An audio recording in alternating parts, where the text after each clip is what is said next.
Good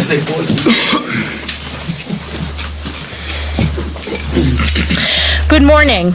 There is no longer any doubt that Joe Biden is unfit to be our commander-in-chief. The Biden White House, far-left House Democrats, and the mainstream media are in complete disarray because they know this to be true and have been caught participating in one of the greatest media cover-ups in American history. For the last 3.5 years, House Republicans and the American people have been demanding details about Joe Biden's mental and physical decline. But every time we raise these legitimate concerns, far-left Democrats and their loyal stenographers in the mainstream media rushed to Biden's defense, claiming that the clearly diminished Joe Biden was as sharp as ever and accusing us of peddling conspiracy theories. The cover-up is over and accountability is here. For years, House Republicans have known that Joe Biden is unfit for office. We also know that he will go to any lengths to maintain his grip on power. This is why it is so crucial that we take every possible measure to ensure that the 2024 presidential election is free from election interference and is constitutional. As part of that ongoing effort, House Republicans are bringing to the floor this week Congressman Chip Roy's Safeguard American Voter Eligibility Act, which requires individuals to provide proof of citizenship when registering to vote in federal elections. Not surprisingly, the Biden White House, whose far-left open border agenda has let in millions, over 10 million illegal immigrants, is against our bill. This is a very simple and logical concept rooted in the Constitution. Only American citizens should vote in American elections. Also this week, House Republicans are moving Mary Miller's CRA to stop Joe Biden's radical efforts to roll back women's rights and change Title IX to allow biological men to access women and girls' bathrooms, locker rooms, and sports. Next week, we are looking forward to uniting in Milwaukee behind President Donald J. Trump's America First agenda, which created the greatest economy in generations, the securest border in modern history, the lowest gas prices in years, and peace through strength around the world. With that, we're honored to be joined by Chip Roy, who is leading the SAVE Act this week on the floor. Chip. Thanks. Well, I want to thank Chairwoman Stefanik. I want to thank the entire Republican leadership team, particularly the Speaker. Republicans are united. We are united behind a simple notion that I think at least 81% of Americans, maybe as high as 87%, depending on which poll you look at, believe in a simple concept, that only American citizens should vote in American elections, as Elise just said. Not surprisingly, our Democrat colleagues, in particular the President, yesterday in his statement of administration policy, take a different view. They don't believe that we should require only citizens vote. Our legislation is very simple. It's already unlawful, as our Democratic colleagues like to point out, for non-citizens to vote. But unfortunately, we don't have a mechanism for ensuring that that is the case because the courts have interpreted the law to prevent that. So our legislation simply fixes that. Our legislation provides for ample avenues for American citizens to be able to vote. In no way will Americans' right to vote be hampered, but instead we will ensure the integrity of our elections by requiring that we have documentary proof of citizenship to vote. Like, this is simple. You either want to preserve and protect what it means to be a citizen in the United States and preserve and protect this great country and do what the vast majority of Americans want to do, and that's what Republicans want to do, or you go down the path that our Democrat colleagues want to go down, which is to try to continue to prop up open borders and the efforts to, frankly, undermine the integrity of the elections by allowing people to vote who have no business voting and making the decisions for our country. I'm really proud of the work the Republicans have done on this. This is very simple, and I think the American people will see it for exactly what it is. Republicans who want to stand on the side of the average, hardworking American family who simply wants their country back. That's what this legislation does, and we'll see what happens on the floor of the House. I hope all Republicans will support it. I expect they will, and we'll see what Democrats do in the face of a president who clearly is standing against the will of the American people that only citizens should vote. Thanks, Chip. It's a big week for House Democrats. They have to figure out what they're going to do about Joe Biden, who recently proved to the world what Republicans have been saying now for years. He's not fit to be president. And they have to twist themselves into a pretzel to explain why they're advocating for letting illegal immigrants vote in our elections. Let us be clear. Only American citizens should have a say in American elections. It's sad that today's Democrat Party has gone so far that this needs to be clarified. No amount of spin changes the fact that Congressman Chip Roy's SAVE Act, which I'm proud to co-sponsor, is simple. It protects American citizens' right to vote by requiring proof of citizenship for voter registration and the removal of non-citizens from voter rolls. Safeguarding our elections should not be a partisan issue. But the Democrats are hell-bent on making it one because it's part of their grand design. First, Joe Biden and the Democrats allowed over 10 million illegal immigrants to invade our country. Now they're opposing efforts to prevent these illegals from voting in federal elections. Don't just take my word for it. Democrats' House leadership has launched a united effort against the SAVE Act. And the Biden administration came out with a statement against this common sense bill as well. If illegal immigrants are not voting in our elections as Democrats contend, then why are they working so hard against this bill? It's no secret what their motives are. And it should be alarming to every American, regardless of their politics. And by the way, there is evidence out there that shows non-citizens have been on voter rolls and voted in U.S. elections. While Democrats work for illegal immigrants, House Republicans are going to continue to work for the American people. Our message, again, is simple. American elections are for Americans only. And with that, I turn it over to our leader, Steve Scalise. Thank you, Whip. It's interesting to watch the Democrats right now expressing disdain over Joe Biden's performance at the debate. Let's be clear, first of all, the reason so many people are recognizing that Joe Biden did so poorly is because President Trump did so well in the debate. President Trump actually articulated how we can get this country back on track, how we can get back to a place where under President Trump we had a secure border that we no longer have. We had low interest rates, where people, a first-time home buyer, could actually afford to go buy their first home, which we don't have today. You could go to the grocery store and actually buy all the things you needed for your family and still have a little money left over to fill up your car because gasoline was less than $2 a gallon.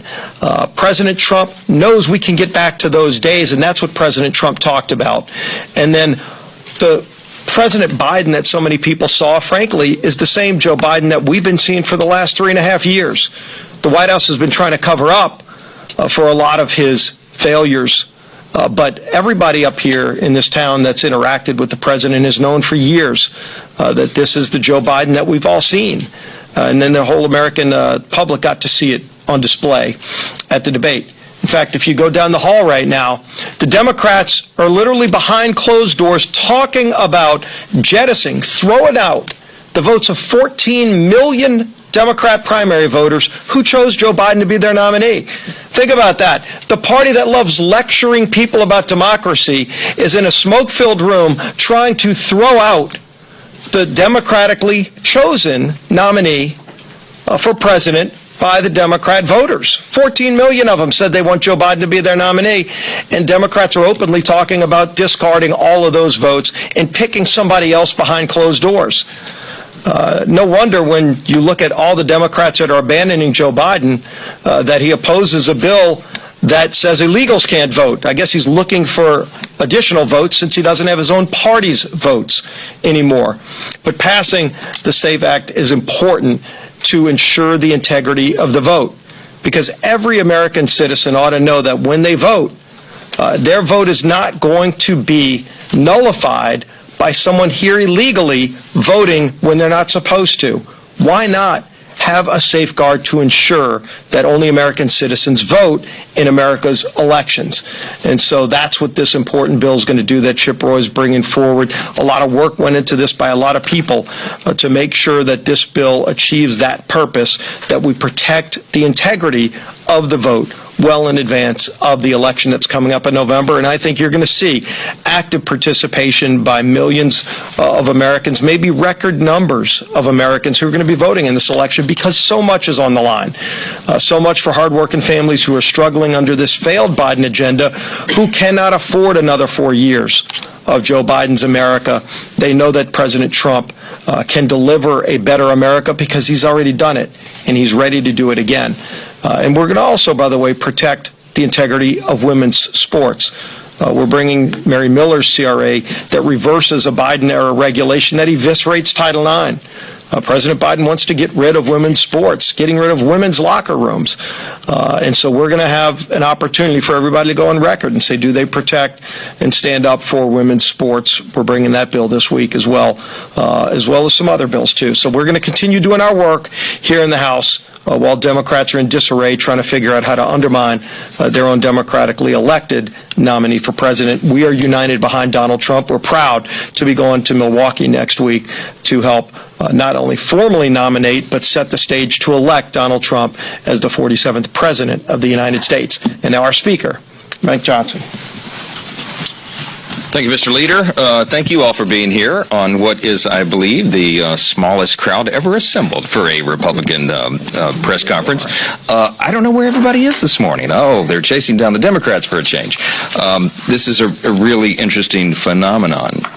And the reason it's so noteworthy, and the reason that most of the Hill press are following the Democrats around now, we had almost no one outside our conference meeting this morning. Normally, you're all there gathered in the hallways. They're busy because they're chasing down our Democrat colleagues and asking them about Joe Biden's mental acuity and their efforts to cover it up. And that's what it's been. I mean, we could give you example after example after example. It's all on tape. It's all on record. Everybody knows it. Democrats, our colleagues, for 3.5 years have been covering up this glaring problem. The staff in the White House have been covering it up, and so have the Democrats in Congress. Just last month, I brought a couple of examples. Representative Dan Goldman said Biden was sharper than anyone he'd spoken to, and that he has, quote, a photographic memory, unquote.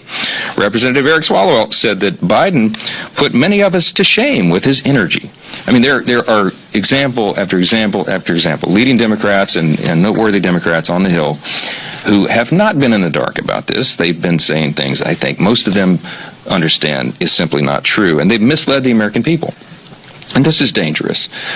We have the NATO summit going on, the 75th anniversary of NATO here, all of our guests from around the world.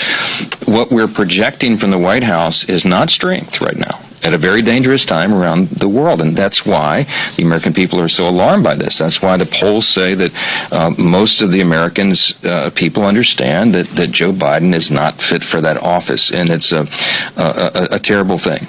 The Democrats have misled us, and they need to be held accountable for that. They've also been misleading everybody about the SAVE Act, which will be on the floor that you've heard about this morning. It's a very important piece of legislation. They're claiming to oppose the bill because they say it's going to make it harder to vote. But they know that that is not true. Many of the Democrats want all of these illegals to participate in our federal elections. They want them to vote. There's no other conclusion that you can draw. When the White House announced they would veto the bill, they effectively handed our elections over to all of these illegal aliens that have come here. And the number is far greater than what is being reported. We were in conference this morning. One of our colleagues from the state of Kentucky was down at the Texas border over the last week. And he was there with top border officials. It was down south of Laredo. And he said that he and the colleagues that were there personally witnessed 9 illegals cross the border and disappear into the woods. And 2 Border Patrol agents tried to follow them on foot, and they lost them. And they came back, and our colleagues then asked, well, how will you account for those numbers, to send to DHS so they can add them to the number? And they said, we can't count them. What do you mean? Well, the Secretary and DHS does not allow us to count anyone unless we can say conclusively that they didn't cross back over the border and go back. And we lost them in the woods, so we don't know. So they don't even count in the got-away numbers. This is how it's being done. Whatever number you think, whatever number is being reported is grossly underreported. I've been saying for some time I think it's probably close to 16 million. That may be an underestimate, and it's a serious problem. And we cannot allow a federal election to be jeopardized by people who can run into the local welfare office, sign up for taxpayer benefits, and check a box that says, I'm a citizen and I want to vote. This is common sense legislation. Chip Roy has done an extraordinary job. Others have, preparing this, getting it ready. We have to make sure that we don't we don't have an election that is flawed in this way. In states that are trying to catch these criminals, they're identifying thousands of illegal aliens who are indeed registering and trying to vote.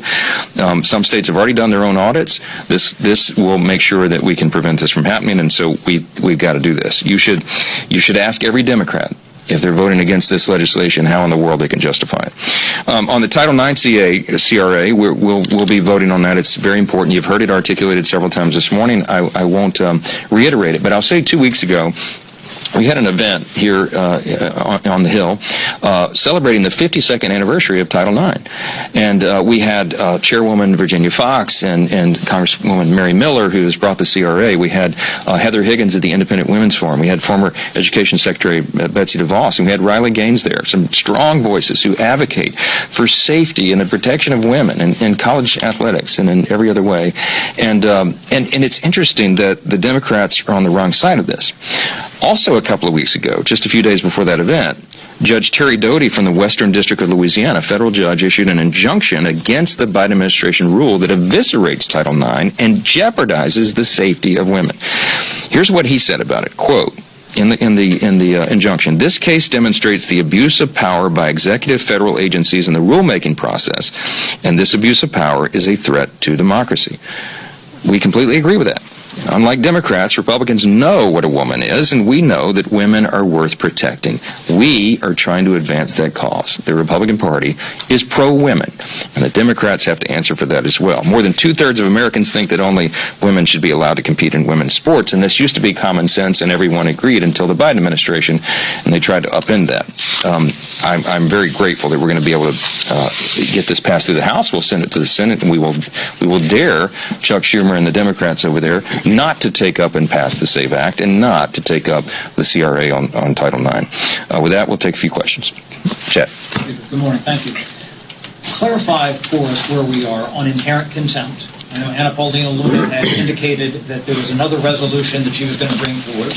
Is that going to, in fact, happen tomorrow? And do you support it? We've heard different things. I know what you had indicated before the recess, when things were all on the table, you were looking at everything.